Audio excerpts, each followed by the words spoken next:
hard work every day, putting their lives on the line for us. Thank you very much.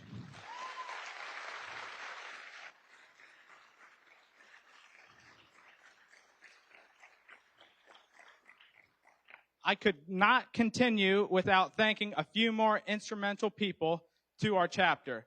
Thank you to the Turning Point staff and chapter members. You all have been there for us week in and week out. You all have been supportive of our chapter here and have helped us grow to what we are today, willing to work with us and support us in our ambitious goals. And most of all, thank you to Turning Point for supporting our chapter and giving us the resources and training to pull off an event of this size. I am honored to introduce our speaker tonight, Vivek Ramaswamy. Born and raised here in Cincinnati, Vivek is an accomplished businessman, best-selling author, 2024 presidential candidate, and now is running to be the next governor of the great state of Ohio. Please join me in welcoming Vivek Ramaswamy.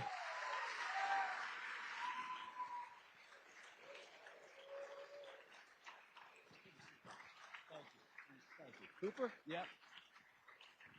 Give Cooper another round of applause. Good job. Thank you. Congratulations. Thank you.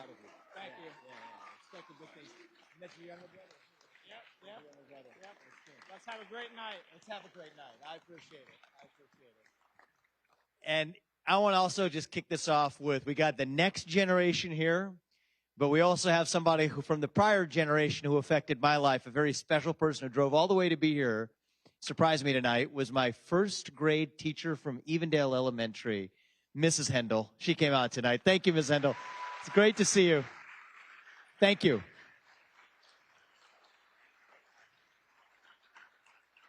It's great to see you. My mom gave me a special surprise that you're coming tonight. And it's good to be with all of you because I think you're going to be the generation that leads our country to the next level. We were talking to unfortunately 100 people or so outside couldn't get in.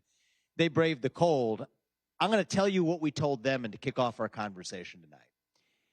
A few years ago, we were in a very different place in a country.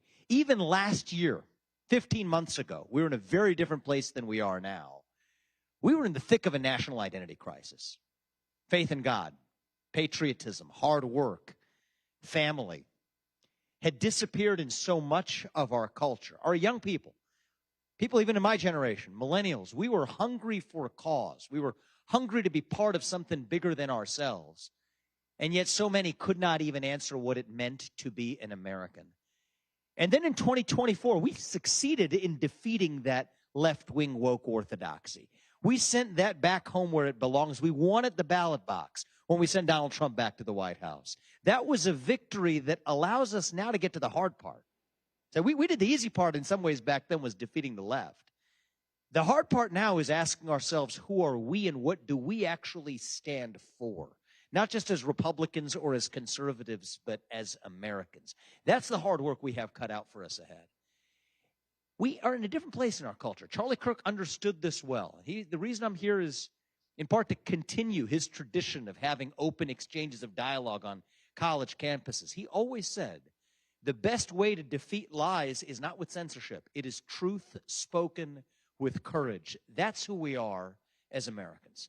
And I think we live in a moment where we have to answer that question of what it means to be an American, what it means to be a citizen of this country in the year 2025. It's actually the subject of my very last conversation with Charlie when he visited our great state in August 25th, a couple weeks before he was assassinated. We were in a lone conference room in Delaware County, Ohio. We discussed the question of what's an American. I'll tell you what he said. He said, I'll tell you what it's not. It's not a race and it's not paperwork. That much I can tell you. And I agree with him. If you are a particular race or lineage and you come to this country, or you're born in this country for many generations, but you don't believe in the ideals of this country, you're not really an American, not in the truest and deepest sense of that word. And if you just happen to cross the border and the government gives you a piece of paper, that does not make you an American either, not if you don't fully believe in the ideals of this country. But I believe what makes you an American is if you actually believe in the same ideals of 1776. That's what it means to be the heart of a citizen of this country. What does it mean to be an American? It means we believe in merit. that the best person gets the job regardless of their skin color, that you do get ahead in this country, not on the color of your skin, but on the content of your character and your contributions. It means we believe in the rule of law. And I say this as the kid of legal immigrants to this country.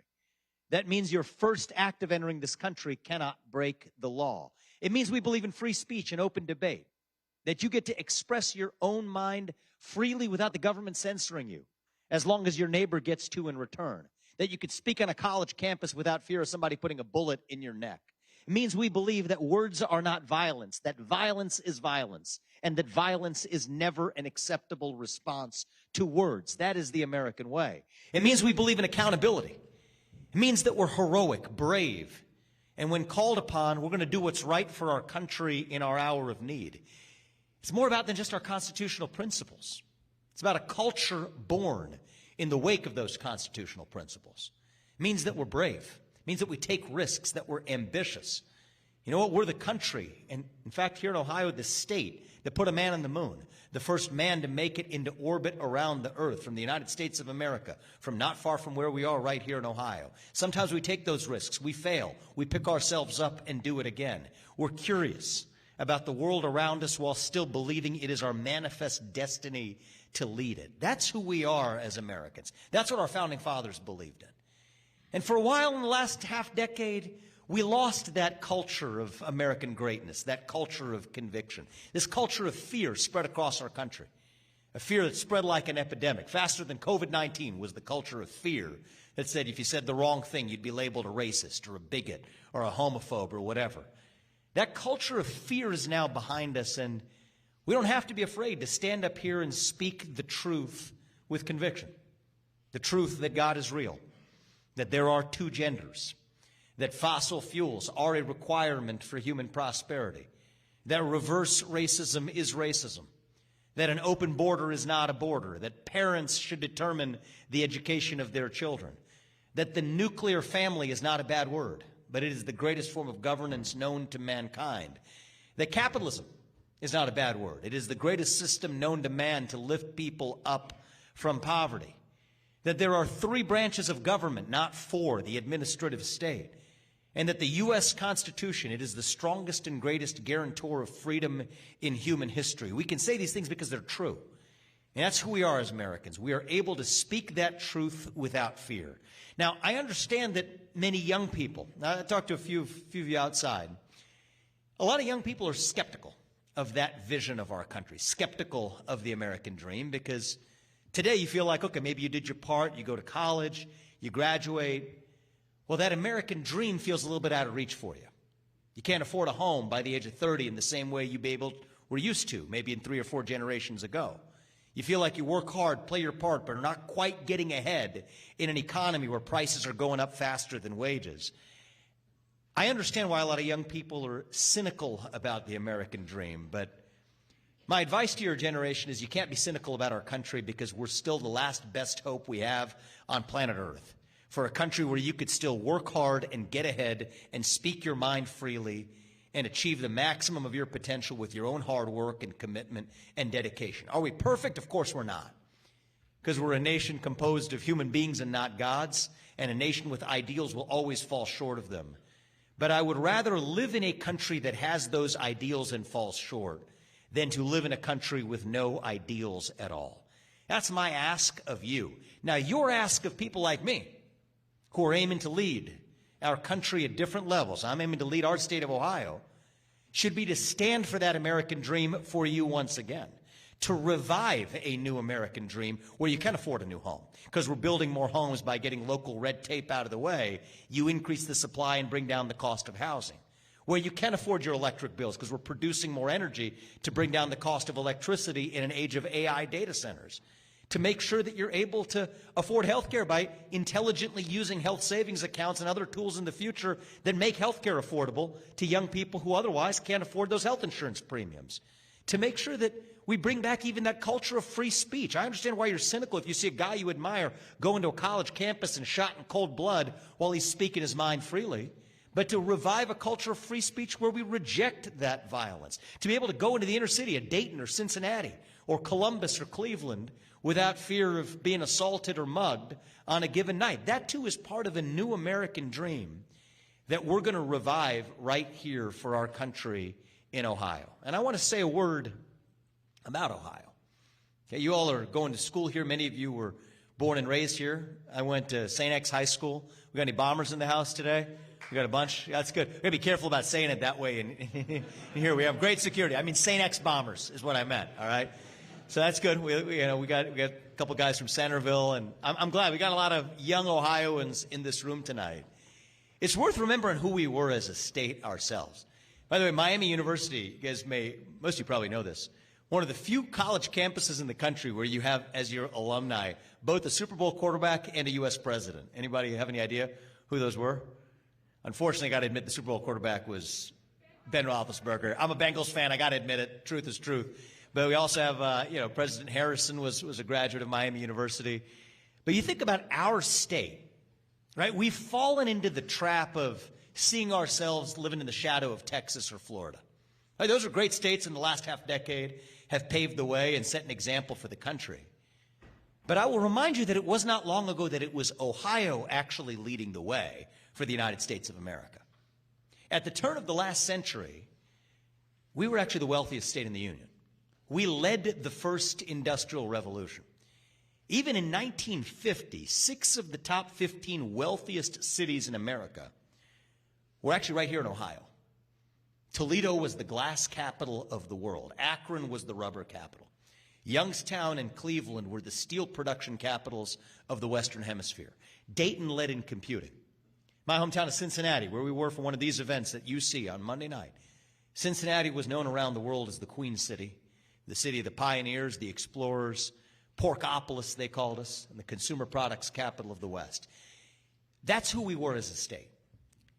And there's a special thing that happens when you're a young person who's growing up in that state at the heart of what was clearly the greatest country known to the history of mankind, is that as a young person you gain the self-confidence to achieve the things that you were taught to believe were impossible. So it's not an accident that that was the same Ohio that raised Neil Armstrong, the first man in human history to walk on the moon, born, raised, living in Wapakoneta, Ohio, as he did it. That was the same Ohio that raised John Glenn, the first American to make it into orbit. That was the same Ohio that raised the Wright brothers, who took flight at a moment they were taught to believe that was crazy talk. And you know what? I believe we can actually be that state again. Because if you think about it, we have every natural gift we did the first time around. Same fertile farmland, same great natural resources, natural gas to our east. You know, we're in the first industrial revolution, we led it, took carbon atoms, translated them into locomotion, planes, trains, cars. We're in the middle of a second industrial revolution, like it or not, taking those same carbon atoms, converting them to producing intelligence. We have one of the greatest reserves of natural gas in the world, water to our north, a great geographic location for manufacturing. As that comes back to the country, what role is Ohio going to play? We've got 60% of North America's population within a single day's drive of where we're having this event right now. So the way I look at it is, God has blessed our state with every natural gift we could wish for to actually be the state that leads the United States of America back to greatness. The state that actually powers America's comeback. Our friends in Texas or Florida or New York or California might be skeptical of that. But we'll remind them, you know what, if Texas and Florida paved the way for the last 5 years, it'll be Texas and Florida following Ohio's lead for the next 5 to 10 years. That's where we're ready to lead our state. If Silicon Valley led the way for the last 10 years, we're ready for it to be the Ohio River Valley for the next 10 years. We're done talking about the Rust Belt. We're ready to chase our future to the Platinum Belt. We were the first frontier in the United States of America, and I believe we're about to be America's next frontier. All it requires some changes from policymakers. I'm going to do my part as, hopefully with your help, the next governor of the state. But the number one thing it really requires is a mentality shift, is a revival of conviction in ourselves to once again be that state, to once again be that country. And I preach this message to the left for the better part of the last 4 years. I wrote a book called Woke Inc. back in 2020 when I was a biotech CEO. I built a company called Roivant. It's today one of the most valuable companies founded in the 21st century in biotech. We've developed successful therapies that are saving lives. But I stepped down from my job as a biotech CEO because George Floyd, when he died in May of 2020, there were BLM riots across the country, and somehow there was pressure on me to make statements in favor of that movement. I refused to do it. Now, today it's an obvious thing to say, but back in the spring of 2020, that was an unusual thing for a founder CEO like me to do. I stepped down and I preached to the left for the last half decade to reject this message of victimhood culture, the idea that because of your race, your gender, or your sexuality, that you're oppressed, that your lot in life or your fate in the world is somehow diminished because of what somebody else did to you.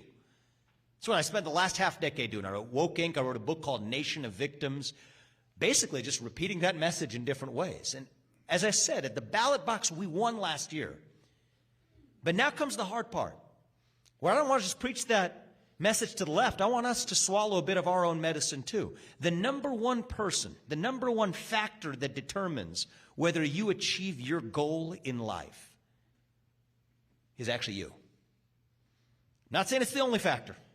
There's going to be a lot of adversity in life. There's a lot of luck involved along the way. So it's not the only factor. But of all the factors that determine whether you achieve your goal in life, the number one factor is actually you. And I've preached that to the left for the last half decade. Now that we won, it is up to us to actually step up and practice what we preach. We are not victims, we are victors. We don't whine, we win. When we rallied behind the cry to make America great again, that is what we hungered for. The unapologetic pursuit of excellence in the United States of America.